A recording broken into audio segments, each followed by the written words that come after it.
Halo Bapak Ibu, teman-teman mahasiswa Universitas Terbuka. Perkenalkan, nama saya Januari Sihotang SH LLM. Saya adalah tutor saudara untuk mata kuliah karya ilmiah selama 1 semester ini. Selain sebagai tutor di bidang karya ilmiah, saya juga mengampu mata kuliah ilmu perundang-undangan di Universitas Terbuka.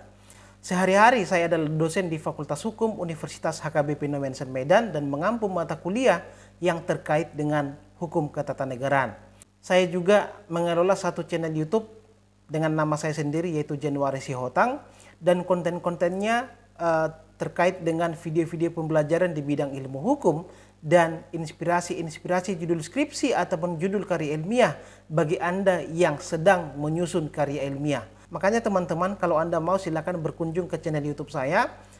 Di sana ada sekitar 40-an video terkait dengan inspirasi judul karya ilmiah ataupun judul skripsi, dan ini bisa Anda jadikan sebagai tambahan referensi mana tahu Anda kebingungan untuk mencari tema, rumusan masalah maupun latar belakang di dalam penulisan karya ilmiah ini. Terkait dengan mata kuliah kita teman-teman, yaitu mata kuliah karya ilmiah dengan kode HKUM 4560 atau sering dikatakan sebagai mata kuliah Karil. Ini adalah mata kuliah yang sangat-sangat penting teman-teman. Saya kasih satu perbandingan teman-teman supaya Anda bisa memahami betapa penting atau urgennya mata kuliah ini. Coba misalnya Anda bandingkan, di semester 1 Anda ditawarkan mata kuliah pengantar ilmu hukum, dan di semester-semester akhir Anda ditawarkan mata kuliah Karil. Kalau Anda gagal mata kuliah pengantar ilmu hukum, maka Anda masih bisa mengulangnya di semester 2, 3, 4, 5, atau bahkan 6. Artinya itu tidak akan menambah masa studi Anda.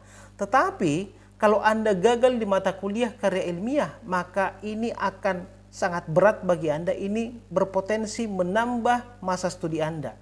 Minimal 1 semester. Makanya sekali lagi saya katakan, serius dan hati-hatilah dengan mata kuliah ini.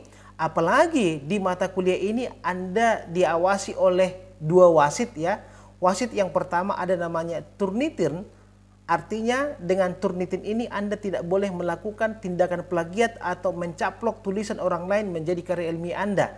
Karena menurut peraturan UT, begitu tulisan Anda nilai plagiasinya lebih dari 30%, maka tulisan Anda itu pasti tidak lulus.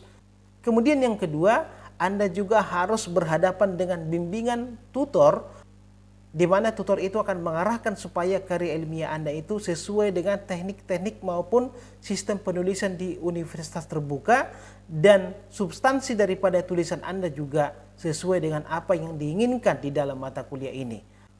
Nah, oleh karena itu Anda harus menyeriusi ataupun Anda harus konsen dengan mata kuliah ini mulai dari tahap awal sampai tahap akhir. Nah, selama 1 semester ini paling tidak ada 6 hal yang harus Anda lakukan untuk menyelesaikan mata kuliah ini. Yang pertama, Anda diharuskan untuk mencari tema maupun rumusan masalah daripada penelitian Anda. Kemudian yang kedua, setelah Anda mendapatkan rumusan masalah ataupun tema penelitian karya ilmiah, maka Anda juga diharuskan untuk membuat judul daripada karya ilmiah. Jadi jangan terbalik teman-teman, jangan judul dulu baru rumusan masalah atau tema. Tetapi tentukan dulu tema maupun rumusan masalahnya, baru tentukan judulnya. Lalu kemudian yang ketiga, Anda akan mencari bahan ataupun mengolah hasil-hasil bacaan yang terkait dengan tema ataupun rumusan masalah karya ilmiah Anda, dan berbagai referensi itu Anda sarikan supaya berkontribusi dengan karya ilmiah Anda.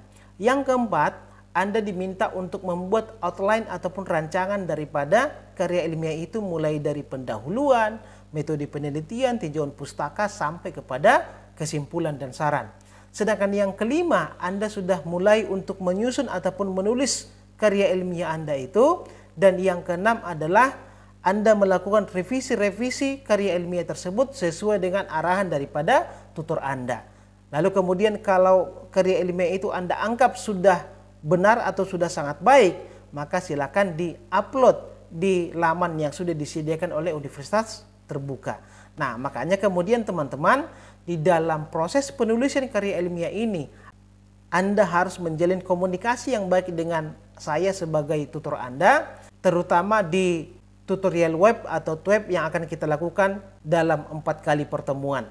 Nah, karena sekarang masih di tahap awal perkuliahan, maka langkah pertama yang harus Anda lakukan adalah mencari tema ataupun rumusan masalah dari karya ilmiah yang akan Anda teliti. Nah, ini harus benar-benar Anda kerjakan dengan baik teman-teman, karena lebih bagus Anda lama di dalam menentukan tema ataupun rumusan masalah daripada Anda sembarang memilih tema ataupun rumusan masalah tetapi nanti berubah menjelang deadline perkuliahan. Nah, bagaimana indikasinya bahwa Anda sudah benar-benar yakin dengan rumusan masalah ataupun dengan judul karya ilmiah Anda itu? Indikasinya adalah yang pertama, Anda memiliki akses untuk mendapatkan informasi, referensi, dan data-data yang terkait dengan penelitian itu. Kemudian yang kedua, Anda memang benar-benar menguasai dan menyukai topik yang akan Anda teliti. Nah, dengan dua hal tersebut saya yakin bahwa Anda bisa mampu menyelesaikan karya ilmiah Anda tersebut. Semoga kerjasama kita antara Anda sebagai mahasiswa dengan saya sebagai tutor itu berjalan dengan baik selama 1 semester ini, dan harapan saya Anda tidak gagal di mata kuliah ini. Karena sekali lagi kalau Anda gagal di mata kuliah ini, maka Anda harus menambah atau menunggu 1 semester lagi untuk bisa mengulang mata kuliah ini. Oke? Saya rasa demikian sebagai video sapaan pembuka di mata kuliah ini. Sampai jumpa di perkuliahan selanjutnya. Terima kasih.